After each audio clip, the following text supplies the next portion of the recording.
Les secrets d'une langue.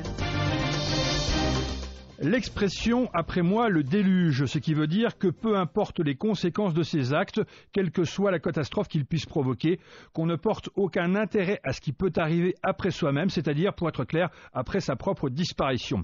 L'expression est historique à double titre. D'abord, le déluge, il fait directement référence à la Bible telle qu'écrit dans la Genèse, l'an 600 de la vie de Noé, au second mois, le 17e jour, toutes les fontaines de grand abîme seront pires et les écluses des cieux s'ouvrirent. Le déluge fut sur terre 40 jours et toutes les montagnes qui étaient sous les cieux furent couvertes. On connaît la suite, l'arche de Noé et l'humanité finalement sauvée.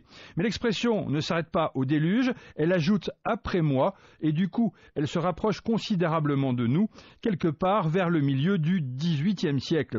L'origine la plus généralement admise, et en particulier par Alain Ray, nous ramène à Madame de Pompadour en pleine séance de pause pour un portrait que faisait d'elle le peintre Maurice Quentin de la Tour.